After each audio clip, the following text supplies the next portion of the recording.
अमृतकर्ता मृतमंता गतिरगति अनाथरनाथ परम कारुणिक सनातन परम पिता जगतर नाथ जगन्नाथ चरणार बिंदुरे अनंत अनंत कोटि दंडवत अर्पण कर सारा पर प्रभुंकर दुई चारिपद कथा प्रभुंकर दुई चारिपद वार्ता प्रभुंकर दुई चारिपद केते बड़ी कथा कहवा बाबा माने काली थिला ना मोर जुगानुवादी कली जुगर जड़े भक्त बर मागिला प्रभु को ये राजा इंद्रदुम्न आसला द्वापर जुगर जड़े भक्त बर मागिला किए रे बापा से भक्त जनक किए पितामह भीष्म आसला त्रेता जुगरे मर्यादा पुरुषोत्तम रघुकुल तिलक राघवेन्द्र सरकार अयोध्यार चंद्र चूड़ामणि दशरथ ज्येष्ठ पुत्र भगवान श्री राम जड़े भक्त बर मागिला बापा किए हनुमान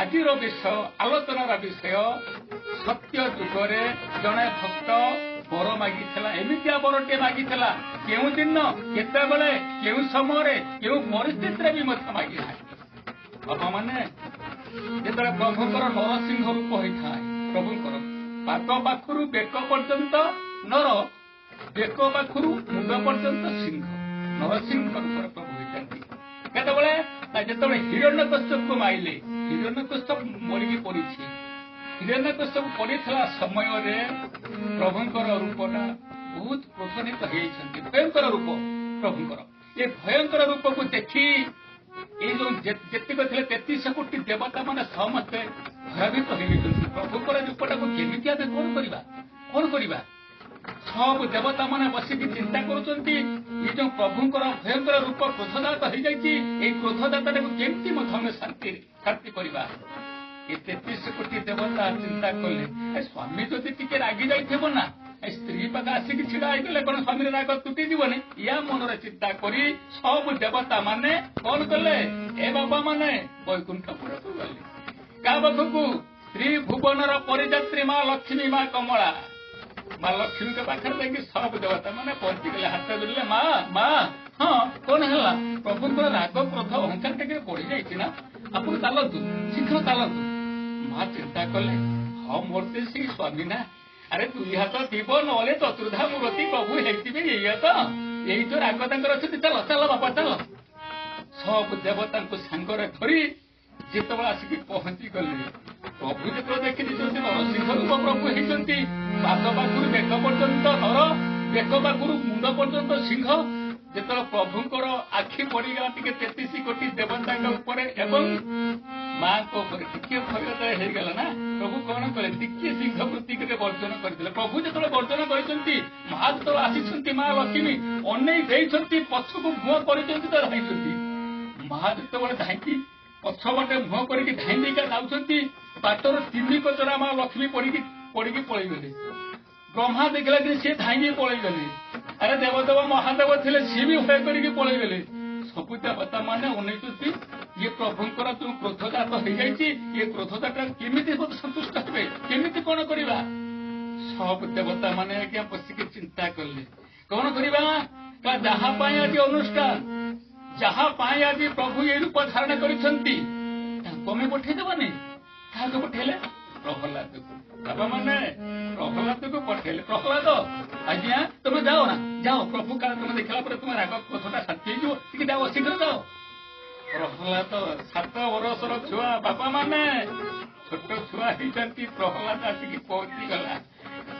प्रहलाद जो पहुंची गला प्रभु बसी था प्रभुंर पाद को लेकिन प्रणाम प्रभु प्रणाम हे बापा माने भक्त भगवान नरसिंहर रूपर जो भगवान बसी था प्रभु को एमती कोड़ात नहीं गले बसीदे कोड़े बसी भक्त प्रहलाद प्रहलाद जो बसी थाए प्रभु तो नरसिंह रूप धारण कर सिंहटा होती केसर केसर बोल कहती ये केसर गुड़ाक पड़ू थाए छोट छुआ प्रहलाद बसी प्रभुंर कोल ये केसर गुड़ाक मुझे जो प्रभु टे एपाक सेपा कर ये केसर गुड़ाक बाजू थाए एमती प्रहलाद मुंडा को एमती धाड़ी दूसरे प्रभु डाकिले प्रहलाद क्या हुआ देखु प्रभु डाकुंट निर्भय भाव में कहला प्रहलाद क्या हुआ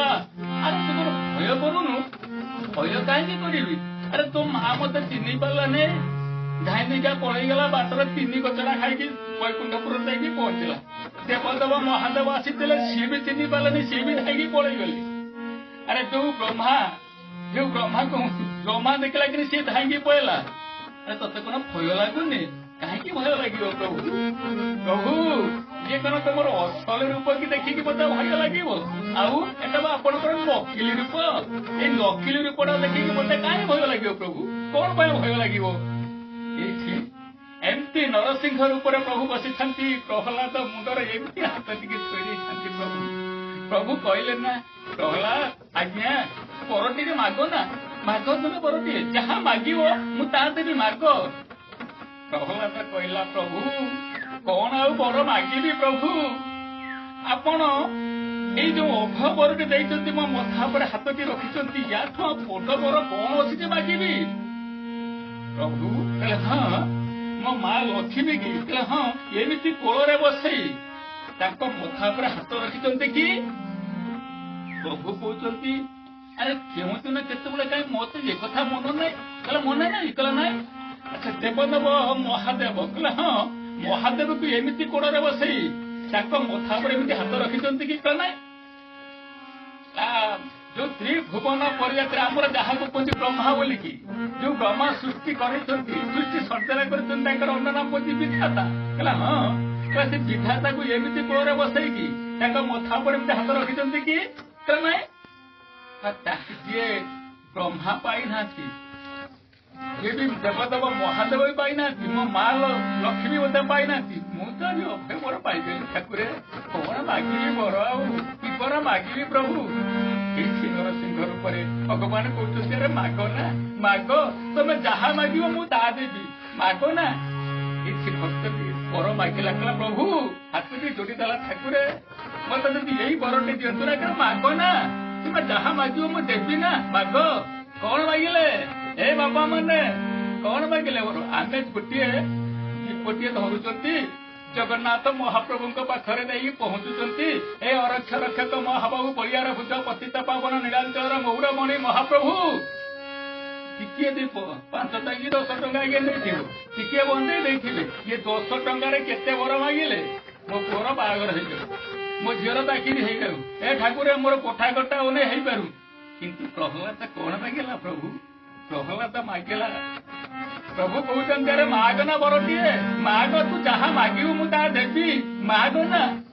ବର ମାଗିଲା, କହିଲା, ହେ ଠାକୁରେ ମୁଁ ଏଇ ବର ମାଗୁଛି, ଯେତେ ଦିନ ପର୍ଯ୍ୟନ୍ତ ମୁଁ ବଞ୍ଚିଥିବି ସେତେ ଦିନ ପର୍ଯ୍ୟନ୍ତ ମୋ ମନରେ କେବେ ମତେ ଅଭିଳାଷ ନ ଆସୁ, ଲୋକ ନ ଆସୁ, ମୁଁ କିଛି ଆପଣଙ୍କୁ ନ ମାଗେ।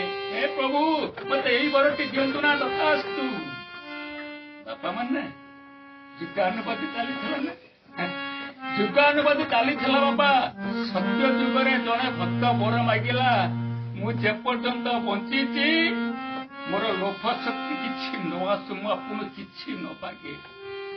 ନୀଳାଞ୍ଚଳର ମୌରମଣି ମହାପ୍ରଭୁ କିଛି ମାଗନ୍ତୁ ନାହିଁ, ମହାପ୍ରଭୁ ସବୁ ଜାଣିଛନ୍ତି, ସବୁ ଦେଇଦେବେ ନା। ଏ ବାପା ମାନେ ଚାଲିଥିଲା ଯୁଗାନୁବାଦୀ। ଏବେ ମଧ୍ୟ କହିବା, 4 ଯୁଗ ସତ୍ୟ ଯୁଗରେ ଭଗବାନ ଥରିଏ କାନ୍ଦିଛନ୍ତି। କାହା ପାଇଁ? ଏଇ ପ୍ରହ୍ଲାଦ ପାଇଁ। ଆସିଲା ତ୍ରେତୟା ଯୁଗ। ଏ ବାପା ମାନେ ତ୍ରେତୟା ଯୁଗରେ ପ୍ରଭୁ ଗୋଟିଏ ଥର କାନ୍ଦିଲେ। କାହା ପାଇଁ? କାହା ପାଇଁ କାନ୍ଦିଲେ? ଜଟାୟୁ ପାଇଁ। ଆସିଲା ଦ୍ୱାପର ଯୁଗ। ଏ ବାପା ମାନେ ଦ୍ୱାପର ଯୁଗର ଭଗବାନ ଗୋଟିଏ ଥର କାନ୍ଦିଲେ। କାହା ପାଇଁ? ସୁଦାମା। ସୁଦାମା କହିଲେ ତ ଆମେ ଓଡ଼ିଆ ଭାଗବତରେ କହିବା ସୁଦାମା, କିନ୍ତୁ ସଂସ୍କୃତ ଭାଗବତକୁ ଯଦି ଆମେ ଯିବା ଶ୍ରୀଦାମା। କଳି ଯୁଗରେ ଏ ବାପା ମାନେ ନୀଳାଞ୍ଚଳର ମୌରମଣି କାଳିଆ ସାନ୍ତେ ଗୋଟିଏ ଥର କାନ୍ଦିଛନ୍ତି। କାହା ପାଇଁ ନା? ଜଣେ ଚଣ୍ଡାଳ ପାଇଁ। ଆଲୋଚନା କରିବା, ଆଜି ତ ସମୟ ହେଇଯାଇଛି। ବାପା ମାନେ ଯିବା ସମୟରେ ଶାଳ ଗ୍ରାମ